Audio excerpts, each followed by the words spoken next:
Hey, what's going on, guys? What's going on, YouTubers? I'm going to talk to you today about the history of land theft in South Africa, the truth about it. Now, before I go any further, yes, the Voortrekkers and the Dutch did have unequal treaties with a lot of African tribes. They drove African tribes off their land. Did it happen? Yes. But the history is a lot more complex than that. The Dutch and the Voortrekkers were not the only people to have done that. Let me explain this.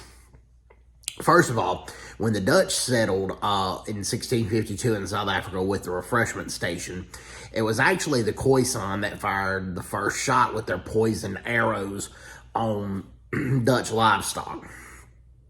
They actually fired the first shots. Now, the Dutch overreacted. They dispossessed the Khoi and the San and the Khoisan. They dispossessed them very badly, but before the Dutch arrived, a lot of the Bantu tribes came down from modern-day Cameroon to South Africa. And the Khoisan were also the original inhabitants of modern-day Zimbabwe. And when the Khoisan would be in caves, they would paint a lot of their stories or their artifacts on the walls. Well, in modern-day Zimbabwe, in the caves, there are still there that show that the Khoisan did that, and it is territory now claimed by Bantu tribes. So that is proof that the Bantu tribes took those caves forcibly from the Khoisan. And also, the word Xhosa, which the tribe Mandela was from. Mandela is overall a peaceful person. But the term Xhosa is actually a Khoisan word, which means angry person or upset person. Also can be interpreted as one who destroys. A lot of the relations that the Khoi and the San and the Khoisan had with the Xhosa was not peaceful at all. Okay, number one, yes, they borrowed religious rituals from each other, but the Xhosa chief, Raharbe, absorbed Khoisan Queen Ho into the Xhosa tribe. That's one reason Xhosa are a lot lighter skinned than some other Bantu tribes. The Xhosa a lot of times forcibly conquered the Khoi and the San and absorbed them into their tribe. That did happen, and that's recognized by John Laban in Land Wars, and that is an absolute true fact. Also, King Dingaan, the Zulu, overthrew his brother Shaka, and the Voortrekkers arranged a treaty with King Dingaan and the Zulu, and the Voortrekkers said, "We'll get the cattle back that your rival tribes have stolen." Well, Pete Retief and the Voortrekkers did, but King Dingaan said, "We'll honor you with the show," but there was no show. They massacred Pete Retief and the Voortrekkers.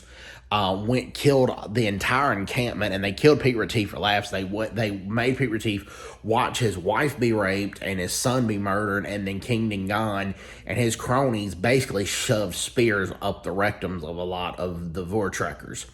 Now, the Voortrekkers had treaties, had broken treaties with other tribes, and the Zulu was aware of that, and they conquered land from other tribes. Now, they bought land from other tribes at fair prices as well. Sometimes they would buy them at well under their value. But King Dingaan overthrew his brother Shaka Zulu, number one. King Dingaan also ruled with an iron fist and killed political opponents, number two. Number three, King Dingaan did the same thing to other rival tribes and pushed them off of their land. And that happened in KwaZulu-Natal. Okay, and then also, yes, with the Dutch Khoi Wars, the Dutch terrorized the Khoi, moved the Khoi off their lands, and captured and enslaved a lot of the Khoi. That did happen, but the Xhosa did a lot of the same things to the Khoi. And in this land reform bills, and expropriation without compensation, the Khoisan, which the modern descendants are the coloreds in South Africa. There's no talk of colored South Africans getting their land. It's only black South Africans. Well, black South African land stole just as much, if not more, land from the Khoisan as the white settlers had. So, I mean, it's still open to debate if the white settlers stole more from the Khoi and the San or the black settlers, but both did, and that is a proven fact, and John Laban recognizes that in his book, Land Wars. And John Laban says the original victims of land theft the first original victims were, in fact, the Khoisan and not the Bantu tribes. In the Khoisan kingdoms, there was a lot of infighting amongst the Khoisan kingdoms. Like, there were several different chiefdoms. It wasn't like Zulu where you had one exact chief. There were several different chiefdoms in the Khoisan kingdoms, and they would all vie for being the main chief in the Khoisan tribe.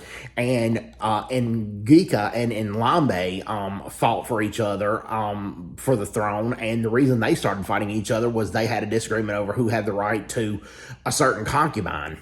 And there were a lot of Khoisan chiefs that ruled with an iron fist as well, and there were Khoisan that did defect to the Voortrekkers or to the Dutch, because they were treated better at times than under their Khoisan chief. And that didn't happen often, but it did happen from time to time, and John LeMan recognizes that in his book Land War. So I hope everybody's doing well. Take care. God bless them. Bye. Bye.